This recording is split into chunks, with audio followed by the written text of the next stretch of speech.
particulièrement heureuse et honorée de vous accueillir ce jour à l'occasion de la célébration de la Journée nationale de la femme gabonaise. Je voudrais, avant tout propos, adresser mes sincères remerciements à la représentation pour l'Afrique centrale de l'Organisation internationale de la francophonie, OIF, pour son appui déterminant à l'organisation de cette activité.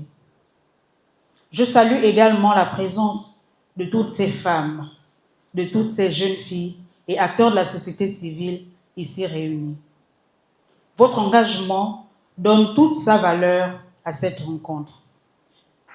Mesdames et messieurs, le thème national de cette année, autonomisation des femmes, un challenge de gouvernance publique à l'aune de la Ve République, nous interpelle profondément.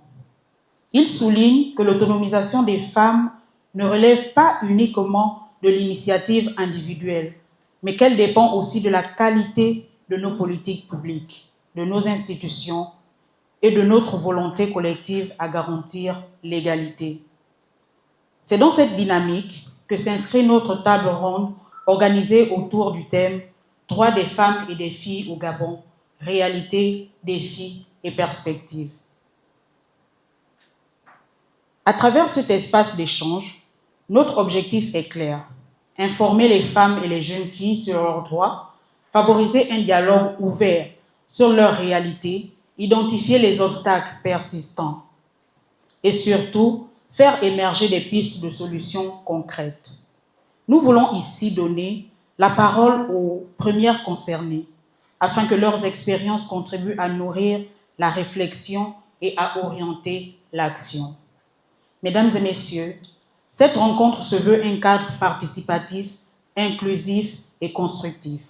Un cadre où l'écoute, le partage et l'engagement doivent nous permettre d'avancer ensemble vers une meilleure prise en compte des droits des femmes dans notre société. Je formule donc ici le vœu que nos échanges soient riches et porteurs de recommandations utiles pour l'avenir. Sur ces mots, je déclare ouverts les travaux de cette table ronde. Je vous remercie.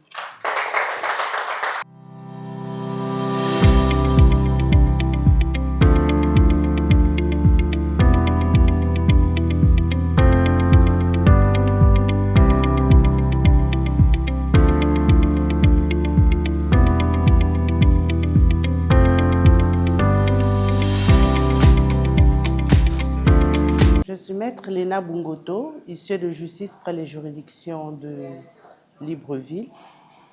Je suis en même temps présidente de l'association des femmes de la profession d'huissier de justice du Gabon. On est venu apporter notre contribution sur les droits des femmes qui aujourd'hui sont plus ou moins mal connus.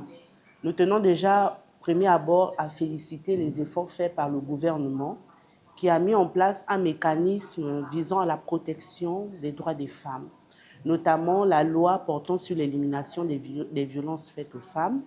Et nous avons également les réformes du Code civil qui est là, qui permet également de protéger et de promouvoir les droits des femmes.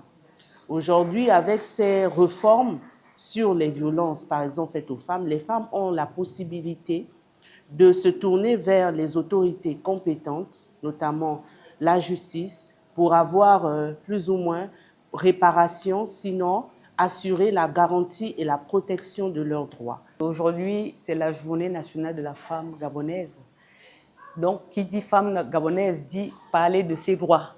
Les droits qu'ont les femmes de manière générale et de la femme gabonaise en particulier.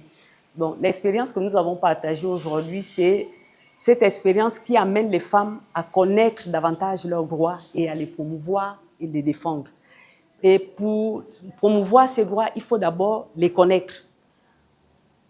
Il faut les connaître, il faut les défendre. On a pris l'exemple des droits, par exemple, sur l'éducation. L'État gabonais a ratifié beaucoup de lois, l'État gabonais a signé des conventions sur l'éducation.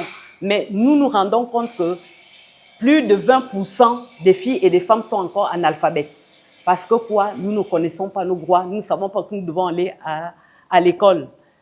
Et l'expérience qu'on pouvait encore partager, c'est nous avons un projet qui est en cours aujourd'hui dans le Wellington, justement par rapport à l'alphabétisation de la femme, de la jeune féminine. Mais les femmes ont répondu à l'appel de manière favorable. Mais maintenant, quand on leur demande d'aller se faire former, elles posent encore beaucoup de doléances.